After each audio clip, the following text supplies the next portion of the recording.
This video is for Math 111, and this is for the sample test number 1 for our sample for our first exam this term. So you should have a copy of the sample test itself. You can see there's 8 questions on here, 4 on the top, 4 on the bottom. Just something real quick about this. The 4 problems on the top have to do with simplifying, and that's what the instructions say. Simplify each expression. They're not equations. You're not solving for anything.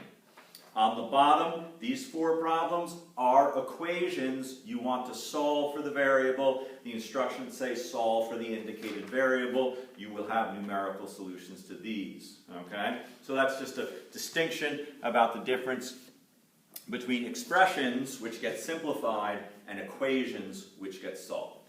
Okay? All right, so let's take a look at the first problem here. Problem 1. This is very much like what we saw in section 1.1 of the textbook. And this is all about the processes of algebra and how to simplify these expressions. So don't forget, excuse me, this x minus 1 squared means x minus 1 times x minus 1. And you don't have to write it out, but you do have to know that you're going to get that middle term. You're not going to get x squared minus 1 from this. You're going to get x squared minus 2x, right? There's the minus 2x, and then plus 1. Okay, and then minus 2 times x minus 5 times 3x plus 1. So 3x squared, let's see, 1x minus 15x, so minus 14x, and then minus 5 in the back. Now this minus 2 has to get distributed to all 3 of these pieces. So we're going to end up x squared minus 2x plus 1 minus 6x squared plus 28x and then plus 10. So let's see. 1x squared minus 6x squared, that makes negative 5x squared. Positive 28x and minus 2x, that makes positive 26x. And then 1 plus 10, positive 1 plus positive 10 makes 11. And there it is, simplified. Okay? All right, that's problem 1. Let's keep going here.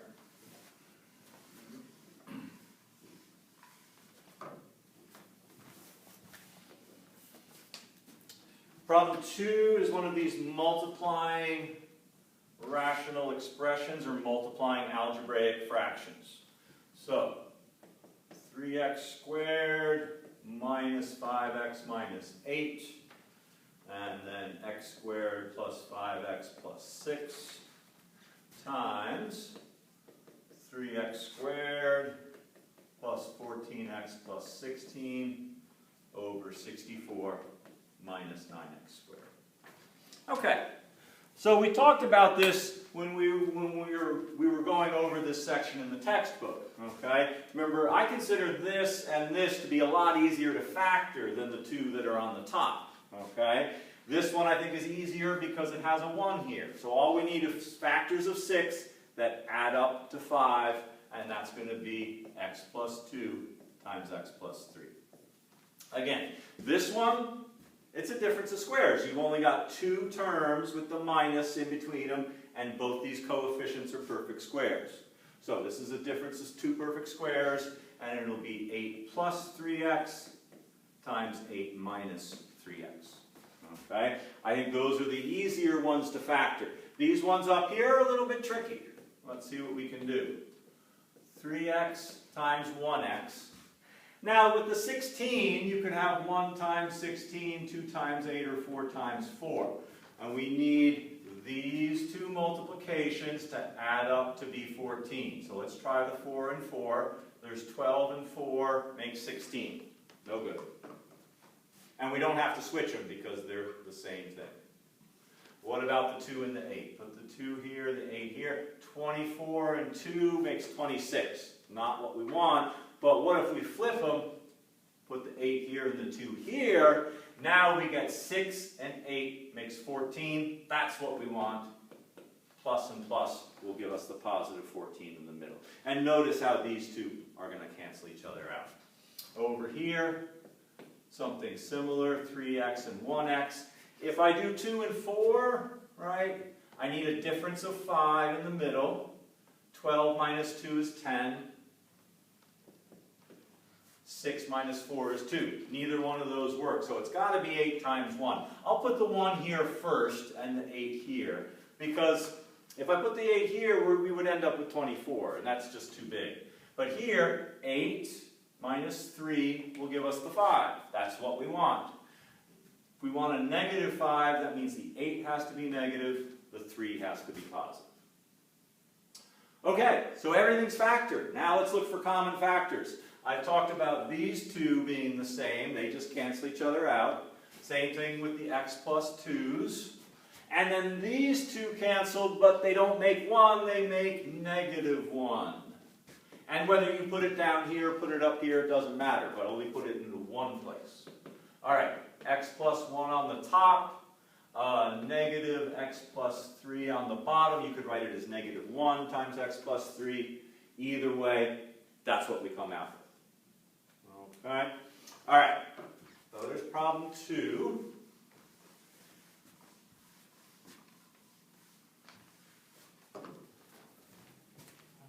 Let's see.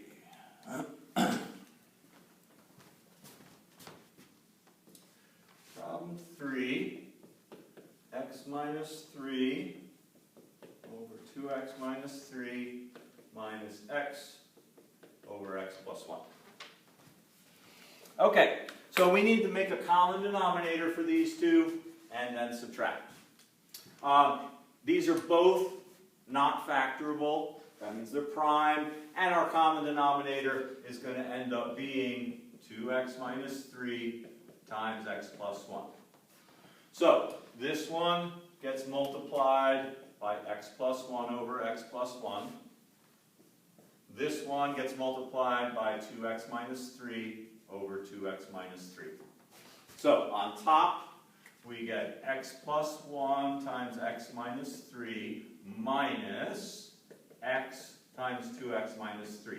And again, please don't try to cancel here. This negative sign, the subtraction, prevents you from canceling. What we need to do here is simplify this and combine our like terms. X squared minus 2x minus 3 minus 2x squared plus 3x.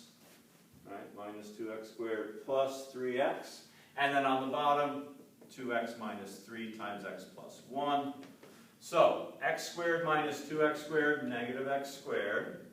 Minus 2x and positive 3x makes plus x minus 3. 2x minus 3 times x plus 1 is our denominator. And the top is not factorable, and so it's not going to share any common factors with the denominator. This is lowest terms. All right. Let's look at number 4.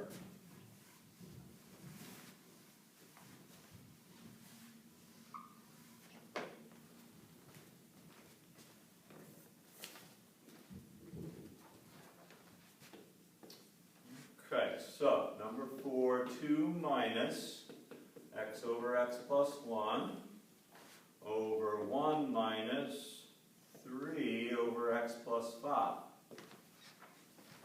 Okay. So, if you remember when I was going over these problems, when we covered section 1.8, remember each of these has a denominator of 1. If something doesn't have a denominator, it really has a hidden denominator of 1. So 2 over 1 minus x over x plus 1. This will be our common denominator. And to create that, we multiply this one by x plus 1 over x plus 1. So, x plus 1 is our denominator. Here we'll get 2 times x plus 1 minus x. Let's see. Down here, 1 over 1, 3 over x plus 5. So this will be our common denominator, x plus 5. To create that, I'll multiply this by x plus 5 over x plus 5. And then on top, we'll get 1 times x plus 5 minus 3. and 1 times x plus 5 is just x plus 5. So let's see, on the top, 2x plus 2 minus x over x plus 1. On the bottom, x plus 5 minus 3 over x plus 5. So this will be x plus 2 over x plus 1 on top. This will also be x plus 2, but on the bottom we'll have x plus 5. So we want to take the bottom and flip it over and multiply. X plus 2 over x plus 1 times x plus 5 over x plus 2. These cancel. And in lowest terms, this is x plus 5 over x plus 1. Okay, let's see here. That's number 4. So 1, 2, 3, and 4, like I said, they're all expressions. We're just simplifying. We're not solving for anything. Okay, we're just simplifying. Now, starting with problem 5, these are going to be equations that we want to solve. So, problem 5. Let's see. X plus 3. Just make clear that that's a 5. X plus 3 times 5 minus 2x equals 3 minus 5 times x minus 2 times x plus 1. Okay, so over here we have to multiply these two. Over here we have to multiply these two. Don't get sucked in here. Don't try to do 3 minus 5. This 5 is going to have to get multiplied by whatever we get over here before we do anything with that 3. All right, here we'll get 5x minus 2x squared plus 15 minus 6x. Here, 3 minus 5 times x squared minus x minus 2 minus 5x squared plus 5x plus 10. Okay, so minus 5x squared plus 5x plus 13 on this side, and over here, negative 2x squared. Let's see, positive 5x and negative 6x makes negative x plus 15. I'll move everything over to this side. Add the 5x squared, subtract the 5x, subtract the 13.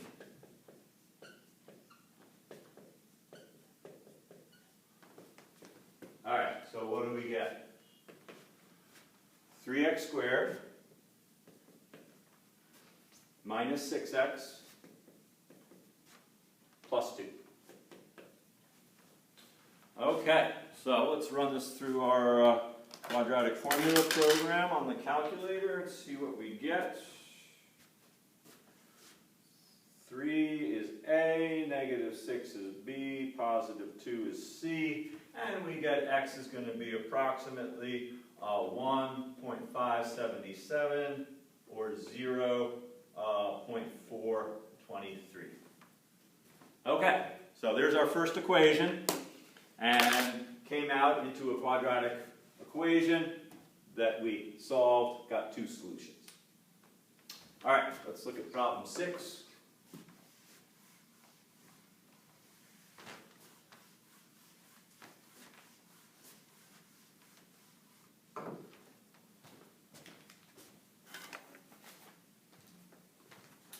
Problem 6.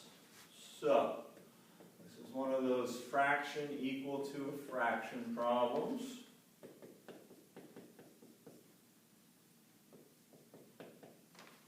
Okay, so if you've got a setup where you've got a fraction equal to a fraction, you don't have any secondary things being added or subtracted on either side, we can cross multiply and say 2x plus 1 times 2x minus 3 has to equal x minus 5 times x plus 4.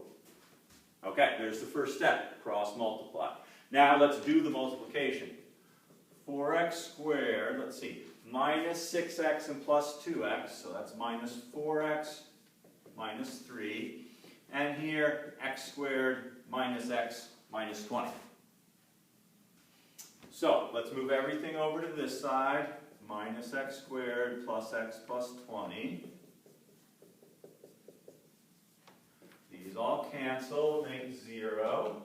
On the other side, we get 3x squared minus 3x and plus 17. So let's run that through the quadratic.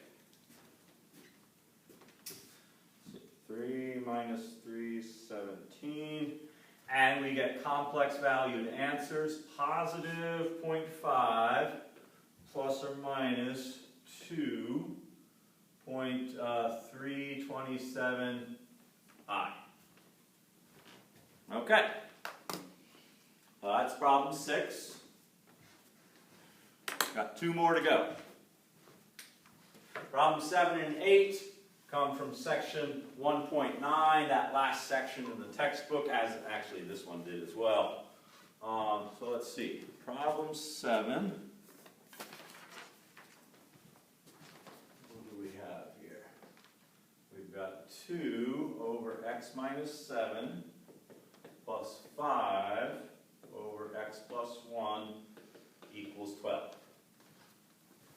All right, so on this problem, what we're going to do is we're going to make a common denominator over here, and then we're going to cross multiply, right? Because that's what I was just saying in problem 6. We don't have just a fraction equal to a fraction. We've got these 2 fractions over here that are getting added together. So we're going to make them into one fraction, and then we can solve this by cross multiplying.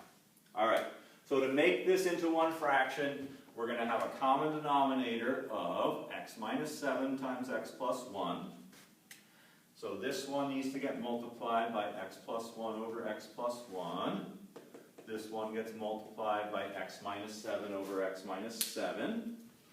So this will be 2 times x plus 1 plus 5 times x minus 7 equals 12 over 1.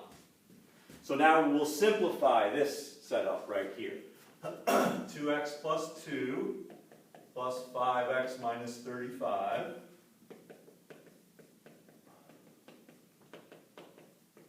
So 7x minus 33 over x minus 7 times x plus 1 equals 12 over 1. Now we have a fraction equal to a fraction, and we're going to cross multiply. 1 times 7x minus 33 equals 12 times x minus 7 times x plus 1.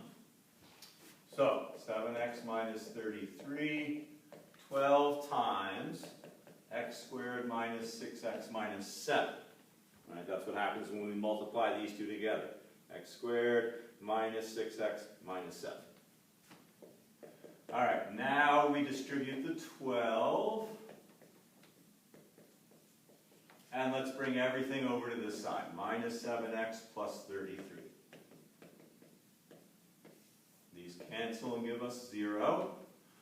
12x squared minus 79x minus 51.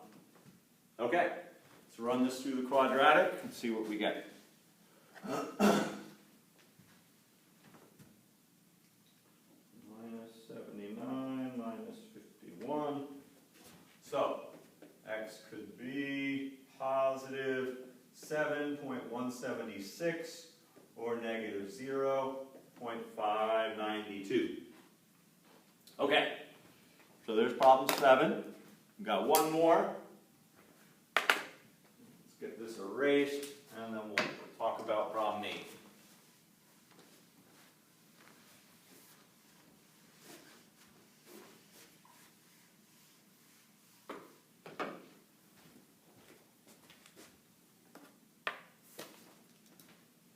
All right, problem 8. That's 5 over x squared plus 7x minus 18 minus x plus 1 over x plus 9 equals x over x minus 2. All right, so this is, again, this is from the problems in section 1.9. Notice that all of these fractions have denominators, so it's a little bit different from problem 7 that we just looked at. This one is prime, this one is prime, this one is factorable, and you should check it out, but it factors into the product of these two. So this one is going to be our common denominator, okay? And we're going to turn each of these into that one.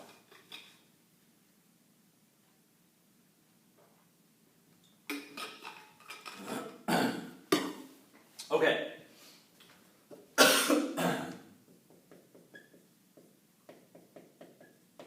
So, to do that, this one gets multiplied by x plus 9 over x plus 9. And this one gets multiplied by x minus 2 over x minus 2. Okay, so what is that going to do? We're going to have a common denominator of x plus 9 over x minus 2.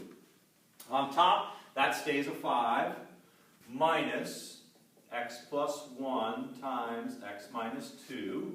And over here we get x times x plus 9 over x plus 9 times x minus 2. So I think even before we start to simplify the tops, I'm going to clear out the bottom, right? I'm going to multiply on both sides by x plus 9 times x minus 2. And that's going to cancel this, and that's going to cancel this. And we're going to end up with 5 minus x plus 1 times x minus 2 equals x times x plus 9. Okay, so 5 minus parentheses x squared minus x minus 2 equals x squared plus 9x. Distribute this negative sign. Plus x plus 2. And let's see. 7. And let's move everything over to this side.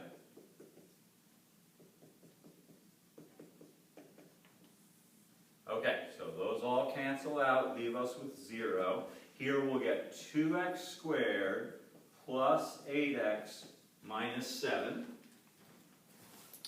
And then we'll run this through the quadratic. Let's see here. 2, 8 minus 7.